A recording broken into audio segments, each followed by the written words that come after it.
Assalamualaikum warahmatullahi wabarakatuh. Ya teman-teman sekalian, ini adalah hasil dari ujian tengah semester saya untuk mata kuliah Mikroekonomik 1 tahun ajaran 2020 semester 5 kelas MBSB 18. Saya Farhan dengan NIM 18101037. Nah, berikut adalah video pembahasan atau UTS saya untuk materi mikroekonomik semester 5 ini. Oke, silakan ditonton. Terima kasih. Assalamualaikum warahmatullahi wabarakatuh. Baik teman-teman sekalian, kita lanjutkan langsung ke soalnya. Soal UTS kali ini, soal UTS mikroekonomik itu terdapat dua macam soal. Yang pertama adalah soal yang menentukan pergerakan kurva supply dan demand. Dan yang kedua adalah menghitung dan menyimpulkan tingkat elastisitas demand dan elastisitas supply. Baik, tidak perlu memperpanjang waktu, kita langsung saja kita bahas di soal yang pertama. Soal yang pertama, pertanyaan di bawah ini berkaitan dengan pergerakan pada kurva supply dan demand. Jawablah pertanyaan di bawah ini disertai dengan gambar dan penjelasan yang sesuai. 1A. Apa yang akan terjadi dengan kurva permintaan? Pertama, kurva permintaan atau demand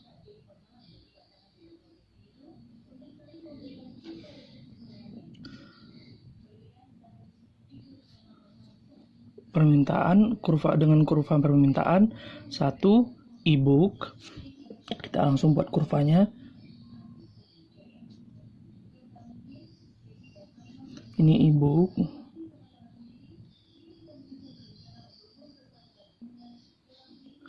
lalu ada e-book reader,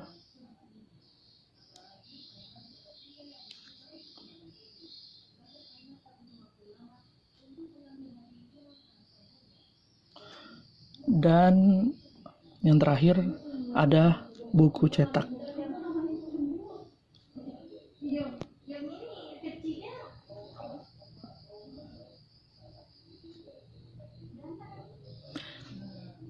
Pertanyaannya, jika harga e-book turun.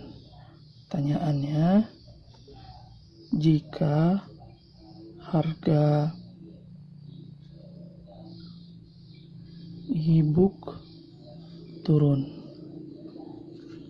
Nah, teman-teman bisa perhatikan di sini yang pertama adalah kurva permintaan demand. Lalu ada 3 kurva yang harus kita gambar pada hari ini, itu e-book reader, dan buku cetak. Pertanyaannya, apa yang terjadi pada kurva yang 3 ini jika harga e-book turun? Nah, di dalam rumus permintaan, jika harga barang atau turun, ini akan mengakibatkan semakin meningginya kuantitas yang diminta. Karena harga menurun, karena rumus di dalam demand atau permintaan, jika harga turun maka kuantitas naik. Jika harga naik maka kuantitas turun. Kayak yang pertama kita lakukan di kurva e-book. Misal harganya tadinya kira-kira harganya di sini, misal di sini misalnya katakan 10.000. Lalu kuantitasnya di sini kira-kira, misal di sini ini sini kita tulis dulu price, quantity. Di sini misal harganya 10. Lalu di sini biasanya kuantitasnya dapatnya 5. ternyata harga turun, maka turunnya misal 7.500 di sini, 7,5. Nah, atau ini nih semakin, kalau dalam rumusnya permintaan akan meninggi.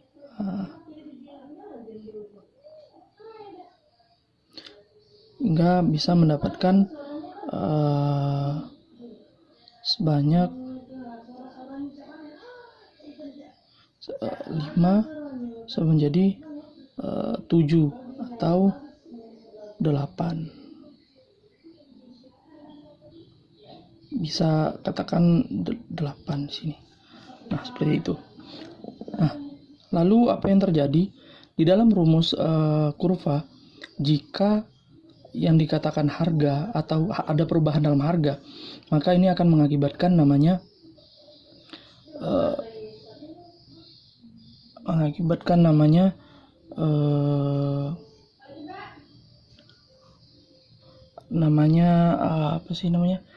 move along atau perpindahan dari sini ke sini. Nah, ini dikatakan namanya move along. Kita catat di sini. Move along. Lalu yang kedua, nah, jika harga e-book turun, maka permintaan e-book meninggi. Nah, tentu saja ini berdampak juga kepada kurva yang kedua, yaitu e-book reader. Kenapa? Karena jika seseorang ingin membuka e-book, maka diperlukan namanya e-book reader. Maka permintaan terhadap e-book reader pun menjadi naik. Maka jika di sini kurvanya terdapat suatu peningkatan, maka dia akan bergeser. Jadi seperti misalnya jika seperti ini, maka dilambangkan dia akan semakin maju, atau digambarkan seperti ini. Nah, ini pergeseran ke sebelah kanan. Nah, ini disebut dengan namanya shifting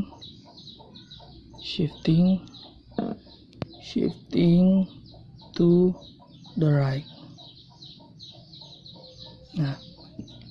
Nah, jika e-book turun, lalu ini berpengaruh kepada e-book reader, maka apa yang terjadi kepada buku cetak? Karena semakin banyak orang yang meminta e-book, maka bisa dipastikan permintaan terhadap buku cetak akan menurun. Apa? Karena banyak yang beralih kepada e-book. Nah, maka dari itu bisa digambarkan bahwa kurva yang ada di dalam buku cetak adalah menurun, atau bisa digambarkan seperti ini. Lalu dia ada pergeseran ke sebelah kiri, atau di dalam penjelasannya kita tuliskan shifting to the left. Nah, seperti itu teman-teman. Ini adalah hasil dari perubahan yang terjadi di dalam soal nomor 1 dengan pernyataan bahwa jika harga e-book turun, apa yang terjadi pada kurva e-book, apa yang terjadi pada kurva e-book reader, dan apa yang terjadi pada kurva buku cetak. Nah, ini adalah jawabannya. Kita lanjut ke nomor yang kedua, atau nomor 1B. Nah, ya, saya lupa. 1B. Kita tulis saja sini B ya.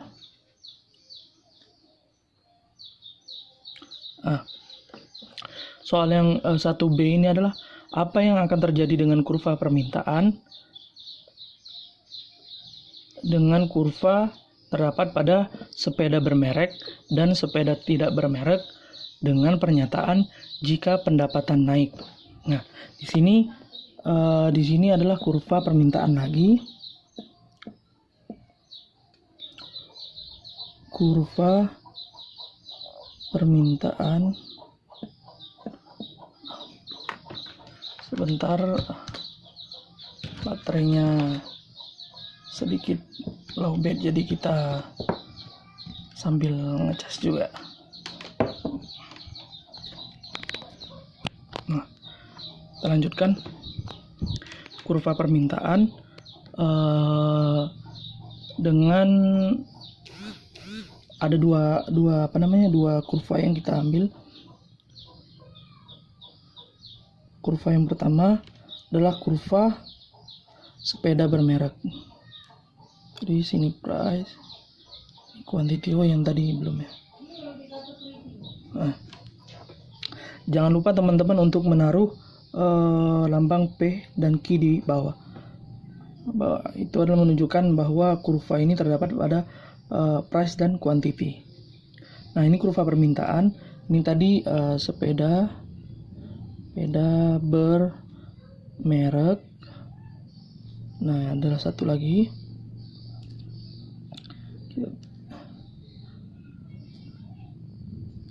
Ini ada sepeda tidak bermerek. Teman-teman bisa lihat itu. Nah, dengan pertanyaan jika atau if, jika pendapatan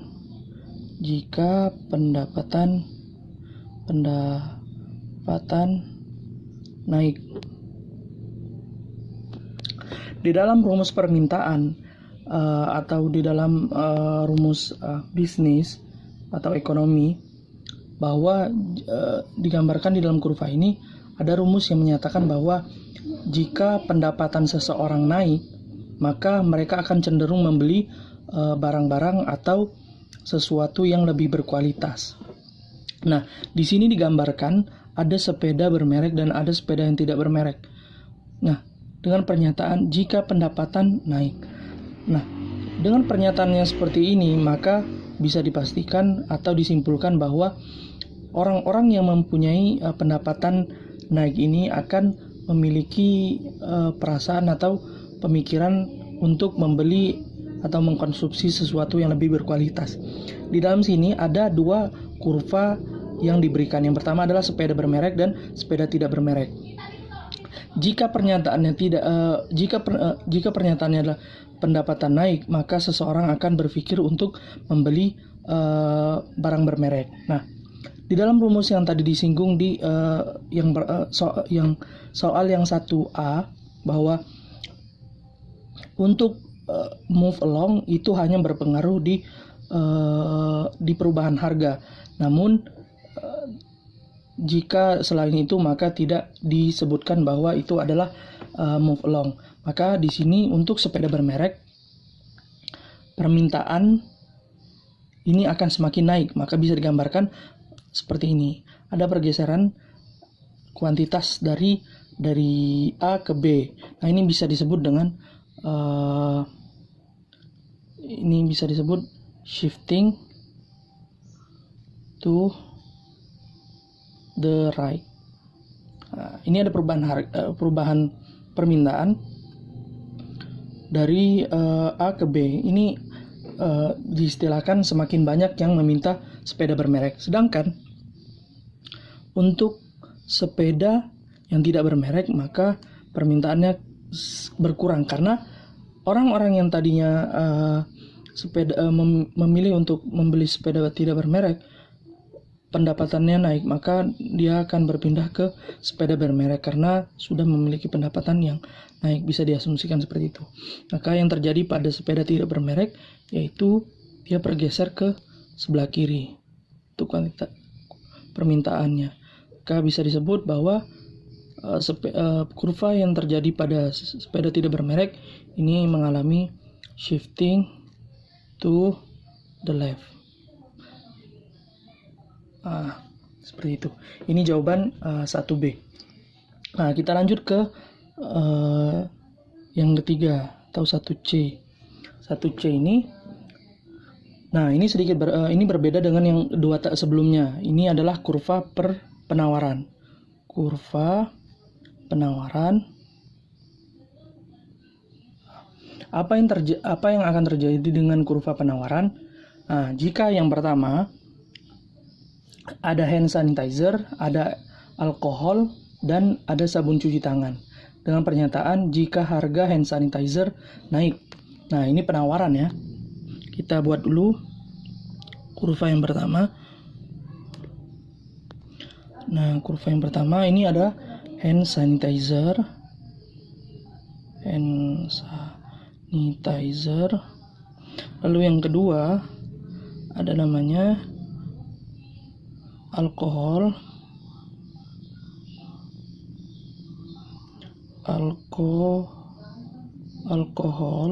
Bisa seperti itu. Lalu yang ketiga ada namanya sabun cuci tangan.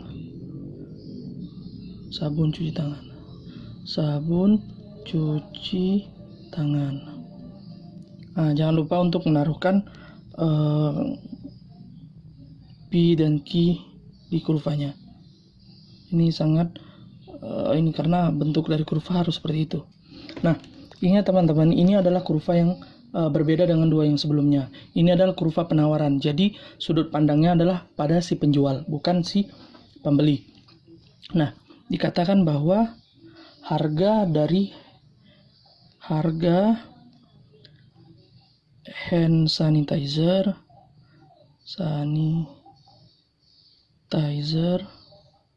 naik. Nah, teman-teman bisa lihat bahwa di sini adalah kurva penawaran yang sudut pandangnya terjadi pada penjual. Jadi jika misalnya kita sebagai penjual, kalau misalnya ada barang naik, maka pasti kita akan berpikiran bahwa bagaimana kita untuk menambah di barang tersebut karena harganya naik gitu. Sedangkan kalau misalnya kita menjual yang lain, harganya tetap sama, sedangkan yang ini harganya naik. Nah, ini sebagai penawaran, jangan berpikir sebagai permintaan. Kita sebagai penjual, wah kita nih bagus nih kalau misalnya kita jual harga yang ini karena harganya naik gitu. Kita bisa simpulkan seperti itu.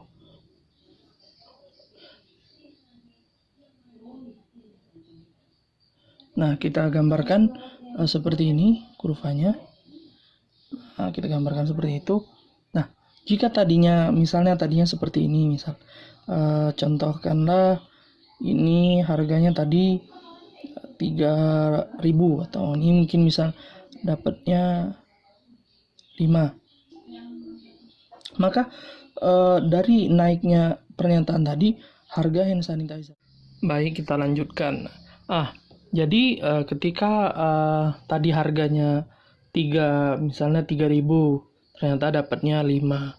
Dan ketika harga naik, misal di sini harganya jadi di sini 5. Nah, ternyata ini karena harganya naik, tentu penjual ingin menambah karena keuntungan juga bertambah. Nah, misalnya di sini jadi yang tadinya 5 menjadi dia buatnya 8. Sini 8. Nah, ini nantinya ada pergeseran di sini naik ke atas. Nah, hampir sama seperti rumus yang tadi di kurva permintaan atau kurva demand. Di dalam kurva penawaran juga, jika ini menyangkut tentang harga, maka bisa dipastikan ini bisa masuk ke dalam move along gitu.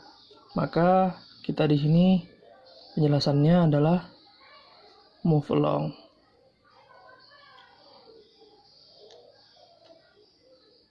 Nah, ini tadi kurva dari hand sanitizer. Nah, bagaimana dengan kurva alkohol tadi? Nah, alkohol ini adalah bahan baku dari hand sanitizer. Nah, bisa dipastikan bahwa ketika penjual ingin membuat atau menjual lebih banyak hand sanitizer, tentu alkohol pun akan naik. Maka kurvanya tadi yang tadinya seperti ini bisa digambarkan kenaikannya seperti ini, lalu tambahkan seperti ini. Nah, ini adalah contoh dari kurva alkohol yang mengalami kenaikan dikarenakan penjual ingin menambah produksi hand sanitizer. Maka bisa dipastikan di sini ini pergerakannya ke sebelah kanan, atau bisa dikatakan penjelasan di shifting to the right. Shifting to the right. Nah, apa yang terjadi kepada kurva sabun cuci tangan. Dikarenakan hand sanitizer ini adalah barang yang hampir sama dengan dengan sabun cuci tangan, maka penjual ini lebih mempertimbangkan produksi hand sanitizer atau penjualan hand sanitizer dibandingkan dengan sabun cuci tangan. Maka bisa digambarkan seperti ini, mengalami penurunan. Nah, ini mengalami pergeseran ke sebelah kiri, atau dalam penjelasannya shifting to the left. Nah, ini adalah hasil akhir dari kurva yang tadi kita buat. Mohon maaf, mungkin ada sedikit tip karena tadi mengalami sedikit baterai mati. Jadi untuk soal yang pertama alhamdulillah sudah selesai.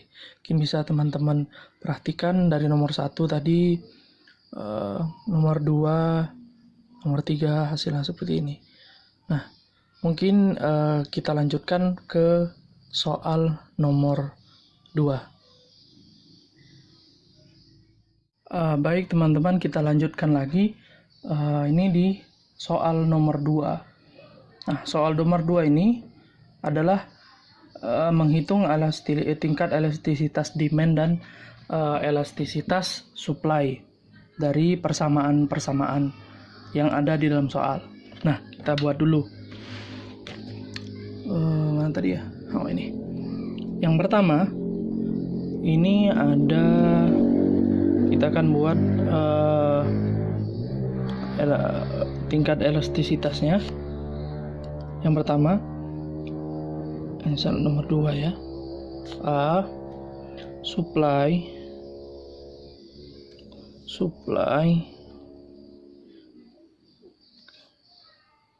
quantity sebesar minus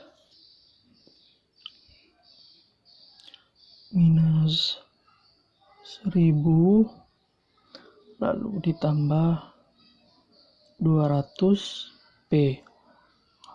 Dan demand-nya ada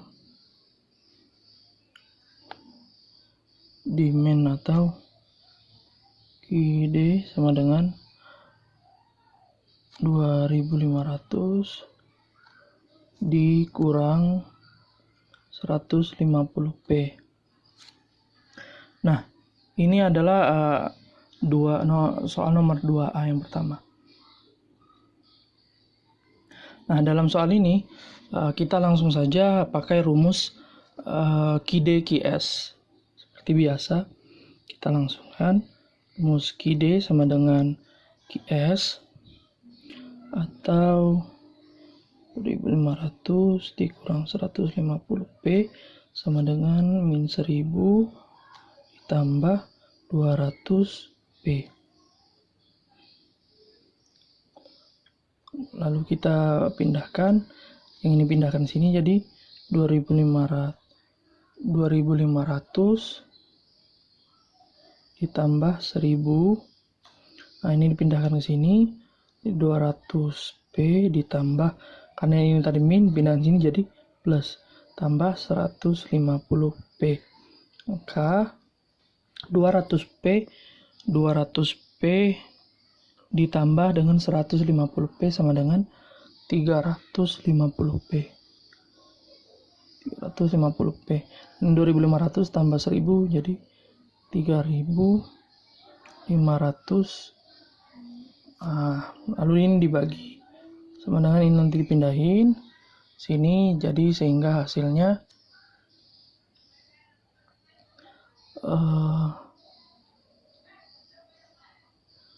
P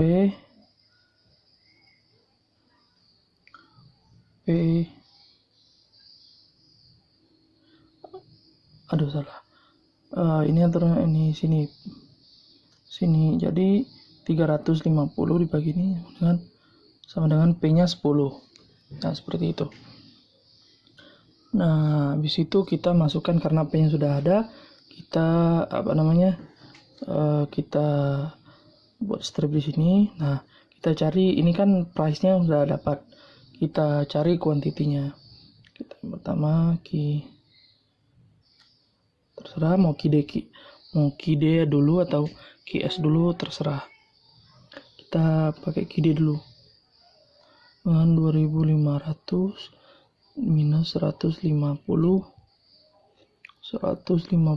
P sama dengan 2500 sama dengan 150, karena P nya sudah ada, jadi 10 sama dengan 2500 dikurang 150 kali 10, 1500 sama dengan 2500 kurang jelas ya, 2500 dikurang 1500 sama dengan Q nya adalah 1000. Nah, kita cari QS nya sama dengan minus 1000 ditambah 200 minus P.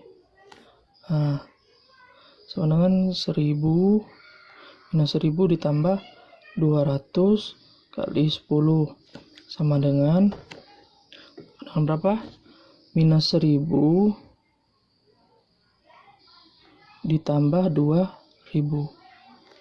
sama dengan minus 1000 ditambah 2000 atau 2000 dikurang 1000 sama dengan 1000.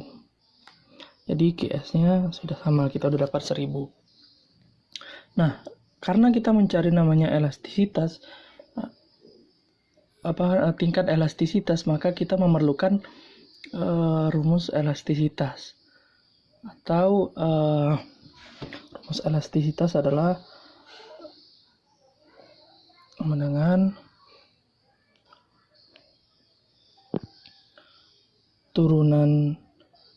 turunan Q P itu dikali P1 kurang P1. Ini rumusnya. Nah, untuk mencari ini kita cari dulu sini. Ini mana tadi? Q turunan P sama dengan ini adalah turunan dari sini nih, dari ini. Jadi turunan Q dan turunan S itu sama dengan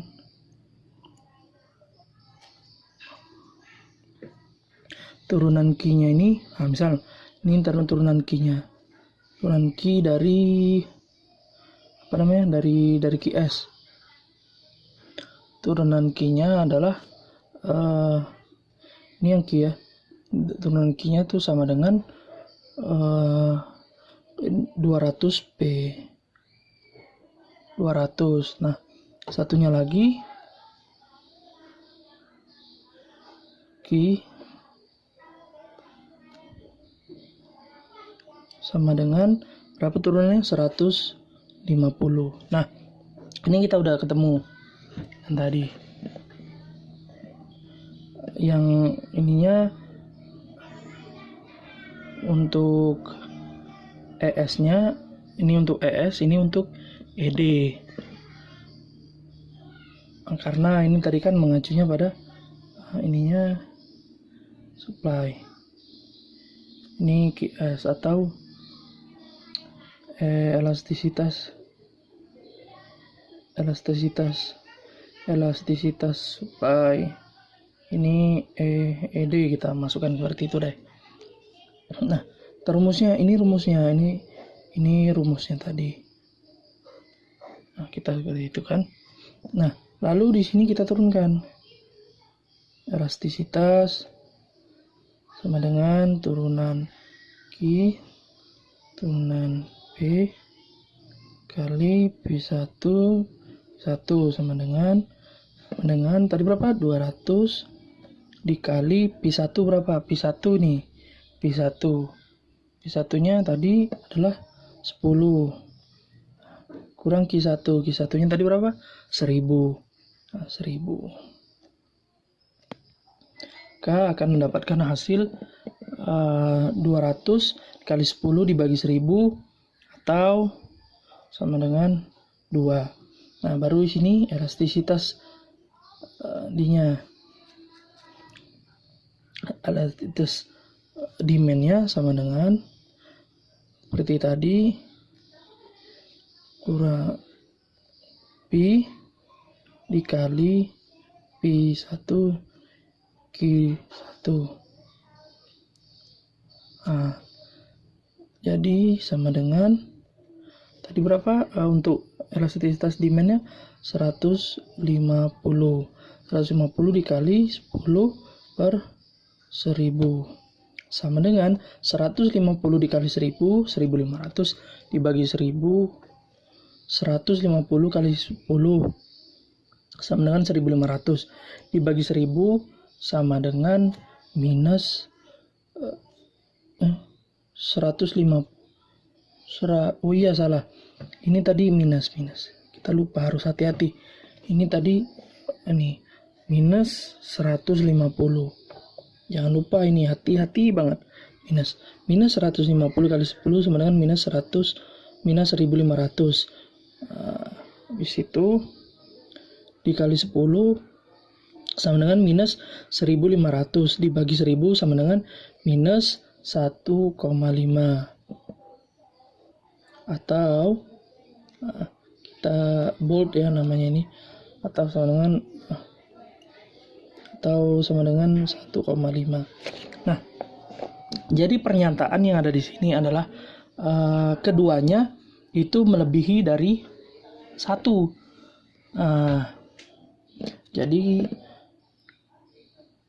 Jadi kita tulis both of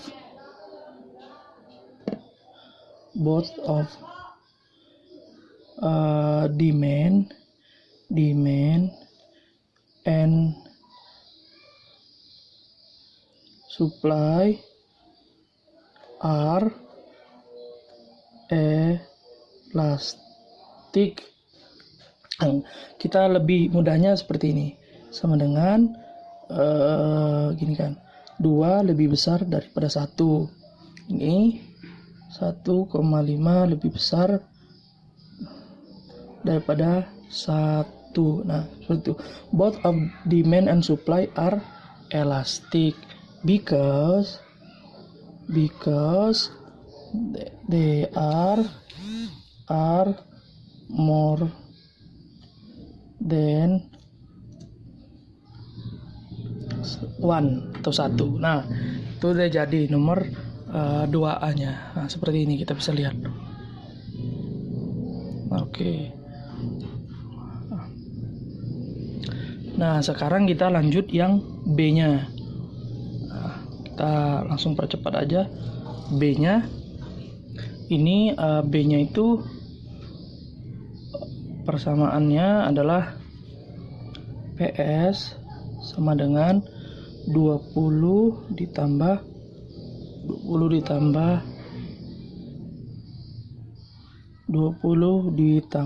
2Q tambah 2Q, PD-nya sama dengan 80 minus Q.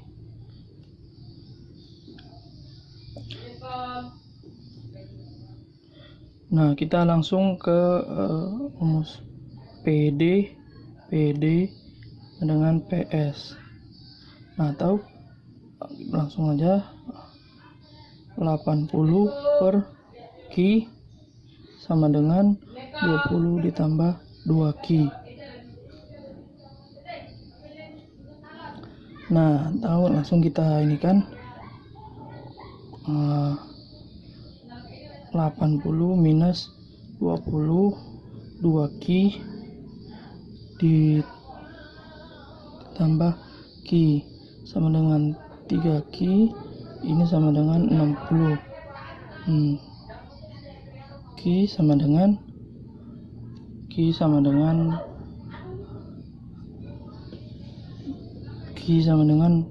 60 bagi 3 sama dengan berapa? Sama dengan 20. Nah, karena udah dapat, langsung aja kita buat. Nah, habis itu kita cari ini ya, PD sama dengan 80 per Q sama dengan 80 per Q-nya berapa? 20. Sama dengan 80 kurang 20 sama dengan 60. Kita lanjutkan PS-nya. PS sama dengan 20 ditambah 2Q sama dengan 20 ditambah 2 kali 20. Kan benar? Sama dengan bentar. Oh ya, 20 ditambah 2 kali 20 sama dengan 40 sama dengan 60. Nah, berarti kita sudah dapat. Nah, kita sekarang tinggal cari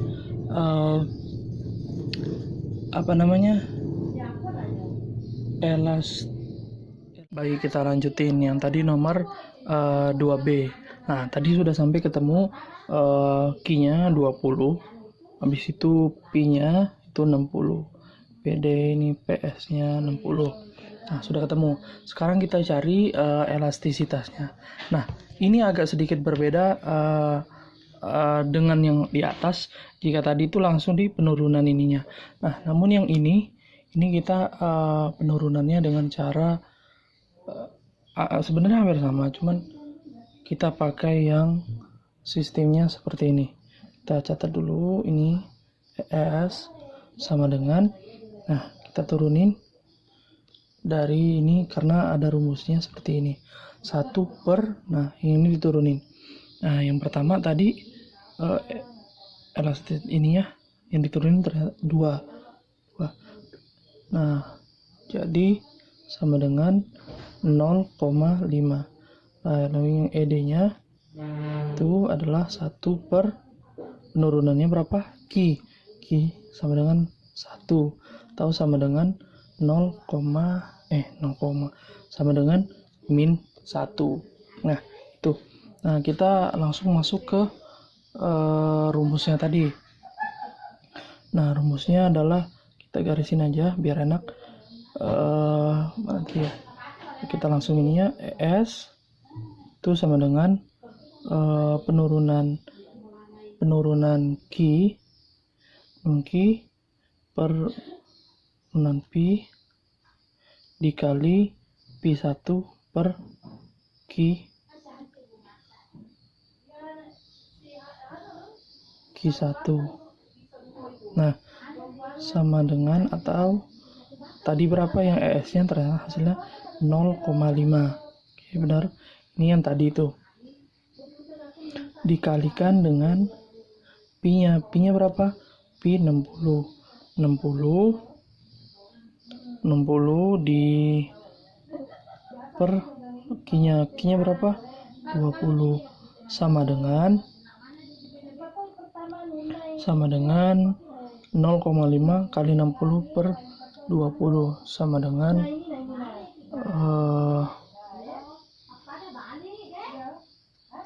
1 per 5.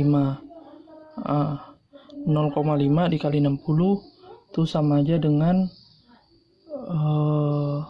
30 bagi 2, sama dengan 1,5. Nah habis itu kita carinya ED-nya sama dengan, sama seperti tadi, Q turunan P dikali P1 dibagi Q2 atau sama dengan tadi berapa ininya. Nah ini min 1 dikalikan 60 per 20 sama dengan ini, sama dengan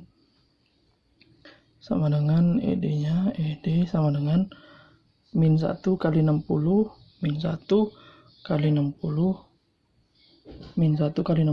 sama dengan min 60 dibagi 20 sama dengan min 3 atau sama dengan 3.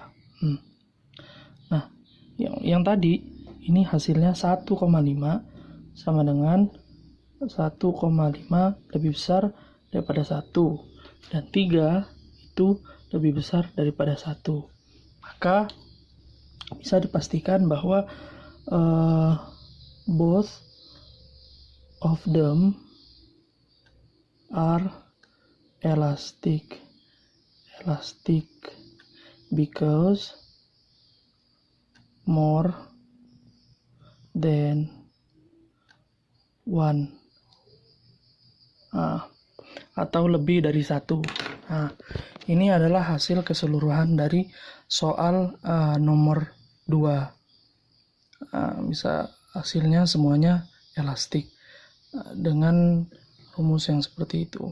Nah, mungkin ini saja dari saya, Farhan, di kelas MBS B18 NIM 18101037. Mungkin itu saja. Terima kasih untuk tes ini. Assalamualaikum warahmatullahi wabarakatuh.